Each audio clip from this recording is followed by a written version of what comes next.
नमस्कार। मेरा नाम जय कुमार है और आज हम जानते हैं मध्यकालीन प्रमुख वैष्णव संप्रदाय और उनके सिद्धांत के बारे में। 11वीं शताब्दी से लेकर 16वीं शताब्दी तक वैष्णव संप्रदाय और उनके बाद का दबदबा रहा।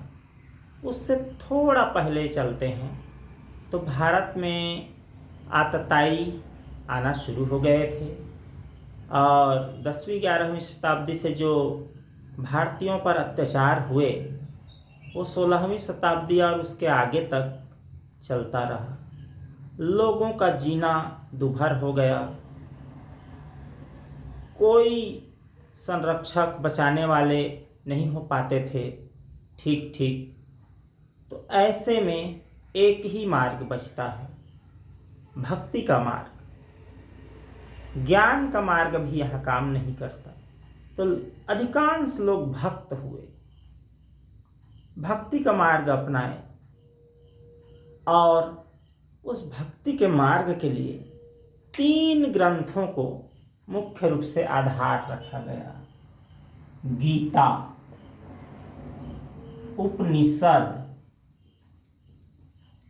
और एक दो और तीसरा ब्रह्मसूत्र। इन तीनों ग्रंथों के आधार पर ही ये भक्ति काल के जो वाद हैं और सिद्धांत हैं, संप्रदाय हैं, वो निर्मित हुए। और यह भी कहते हैं कि इन तीनों ग्रंथों पर जो व्याख्या लिख देते हैं या कर देते हैं उन्हें जगत गुरु कहा जाता है। क्या कहा जाता है? जगत गुरु। तो इसको छोड़ते हैं और आइए चलते हैं कि कौन कौन से प्रमुख वाद, उसके प्रवर्तक और संप्रदाय हुए, उसको जानते हैं। तो सबसे पहले देखते हैं तो उसमें शंकराचार्य जी का नाम पहले आता है।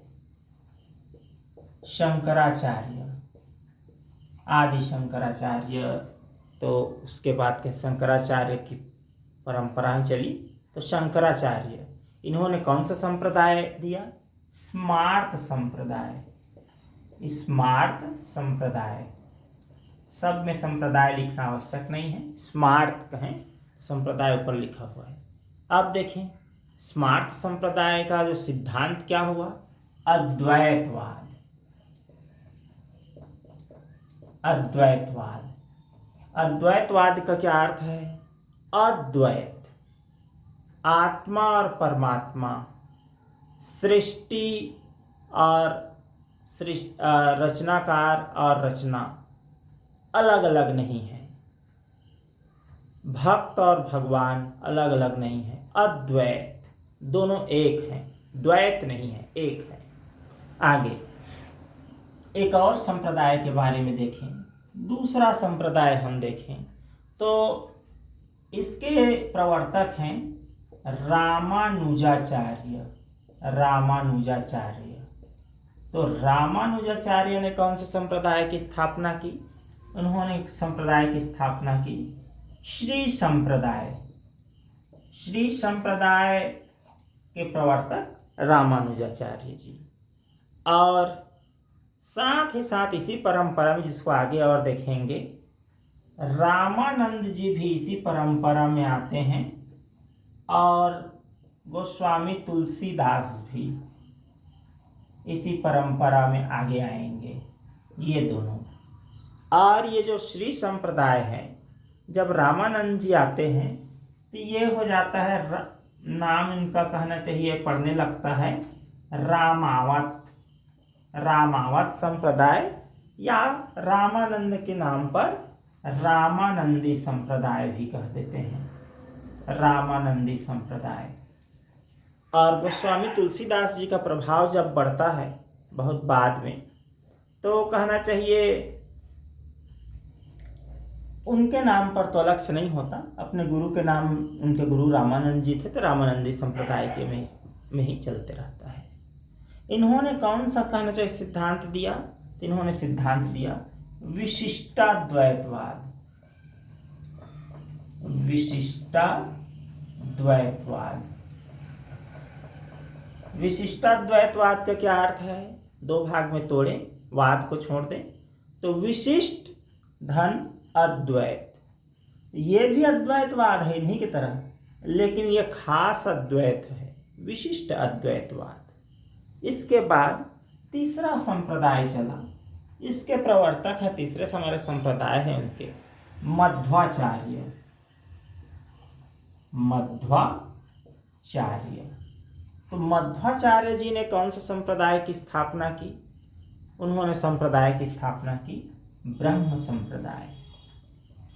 ब्रह्म संप्रदाय, ब्रह्म संप्रदाय की स्थापना मध्वाचार्य जी ने की, और ये कृष्ण भक्ति से युक्त संप्रदाय है। कृष्ण भक्ति, वैष्णव संप्रदाय में राम और कृष्ण उनके अवतार माने जाते हैं, विष्णु जी के, इस तो यह कृष्ण भक्ति युक्त है।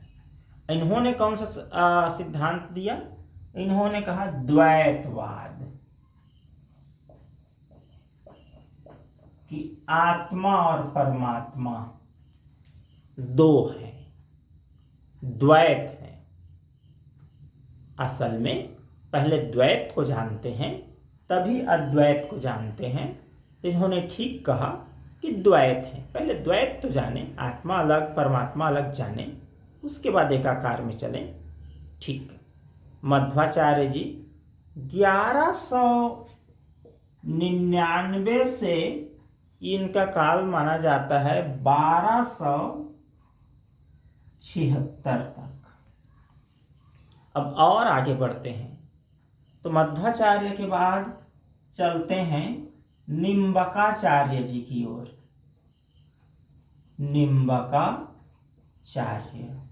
निम्बकाचार्य जी ने सनकादि संप्रदाय की स्थापना की। सनकादि संप्रदाय,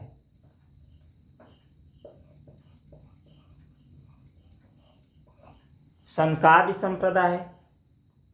और इन्होंने क्या कहा, सिद्धांत क्या दिया?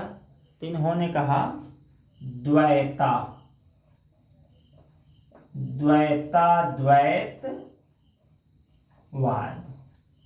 इन्होंने कहा, ये इन्होंने द्वैतवाद कह दिया, इन्होंने अद्वैतवाद कह दिया। इन्होंने, जैसे मैं इसमें बात कर रहा था द्वैत के बाद अद्वैत को जानते हैं, इन्होंने आगे कहा कि द्वैताद्वैत, द्वैत और अद्वैत, द्वैत भी है और अद्वैत भी है। पहले द्वैत को जानेंगे, आत्मा परमात्मा, रचना और रचनाकार दो अलग अलग जानेंगे, फिर आगे बढ़ेंगे भक्ति में तो अद्वैत एक ही है वो। इसी को आगे चलकर क्या कहा गया? भेदोपभेद। भेदोपभेद माने भेद धन उपभेद, भेदोपभेदवाद, वाद भी कह दें, यहाँ समझने में सुविधा होगी। अब आगे चलते हैं, एक और संप्रदाय को देख लेते हैं इसी कड़ी में, और उसके संप्रदाय के दो चरण हैं। एक तो है, कहना चाहिए, विष्णु स्वामी जी। विष्णु स्वामी ये जो है, इन्होंने सूत्रपात किया। सूत्रपात किया माने ऐसा कहें कि कोई घर बनाने वाला है, नींव किसी ने डाल दिया और कोई आगे का महल तैयार किए, या ऐसा कहें कि किसी ने बीजारोपण कर दिया और दूसरे ने उसकी देखभाल की। तो इस तरह से विष्णु स्वामी जी ने रुद्र संप्रदाय की स्थापना की। कौन सा? रुद्र संप्रदाय। रुद्र संप्रदाय, और रुद्र संप्रदाय के लोग, कहना चाहिए, वाद को सिद्धांत क्या माने? शुद्धाद्वैतवाद। यहां नीचे लिख देते हैं, शुद्धाद्वैतवाद। तो इन्होंने कहा शुद्धाद्वैतवाद को दो भाग में तोड़े, शुद्ध धन अद्वैतवाद। कहा इन्होंने शुद्ध अद्वैत, अद्वैत ही है, द्वैत वैत की यहाँ कोई आवश्यकता नहीं, अद्वैत, शुद्ध अद्वैत। अब इसी में सूत्रपात इन्होंने किया, लेकिन प्रवर्तन, प्रवर्तन माने आगे बढ़ाने वाले, तो वो हैं वल्लभाचार्य। वल्लभाचार्य जी जो छत्तीसगढ़ के चंपारण में रहे और इन्होंने प्रवर्तन किया। सूत्रपात कर दिए थे विष्णु स्वामी जी और इन्होंने प्रवर्तन किया।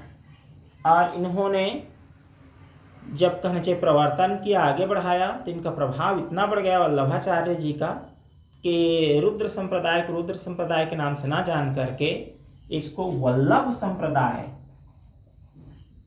वल्लभ संप्रदाय के नाम से जाना जाने लगा। और आगे चलकर इसी वल्लभ संप्रदाय से पुष्टि मार्ग का जन्म होता है और उसको अगली पंक्ति में पढ़ते हैं। तो ये है हमारे प्रमुख संप्रदाय भक्तिकालीन वैष्णव संप्रदाय। अब इसके बाद कुछ और अन्य संप्रदाय और सिद्धांत को जानते हैं जो कि वो भी महत्वपूर्ण है। वल्लभाचार्य जी ने जो संप्रदाय चलाया उसी में आगे हम कहते हैं वल्लभ संप्रदाय, जिसे पुष्टि मार्ग का जन्म होता है, जिनमें 8 प्रमुख कवियों को अष्टछाप की मोहर लगाई जाती है। इसको एक बार हम पहले पढ़ चुके हैं। तो अब हम उस तरह के कहना चाहिए और अन्य जो संप्रदाय हैं उसको थोड़ा देख लेते हैं। तो एक तो कहते हैं रामानंद जी ने चलाया, तो उन संप्रदाय का नाम हुआ रामानंदी संप्रदाय। हम अभी पहले पढ़े थे, उसमें इसको देख चुके थे रामानुजाचार्य के क्रम में, किंतु स्वतंत्र रूप से अब देखते हैं। तो ये इन्होंने कहना, इसको क्या कहा गया, रामावत संप्रदाय। और रामानंदी संप्रदाय या रामावत संप्रदाय दोनों ही नाम से जाना जाने लगा।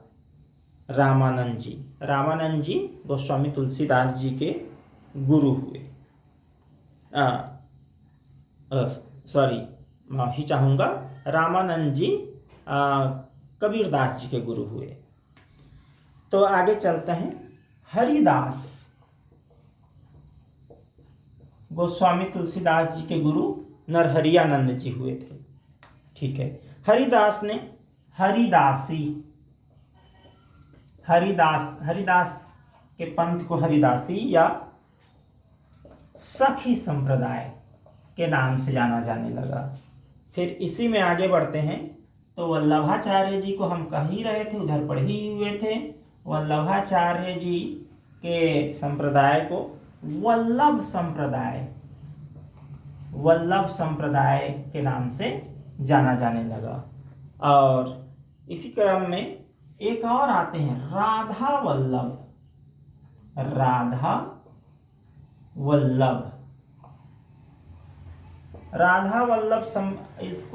वल्लभ इनके संप्रदाय को राधा वल्लभ संप्रदाय के नाम से ही जाना जाने लगा।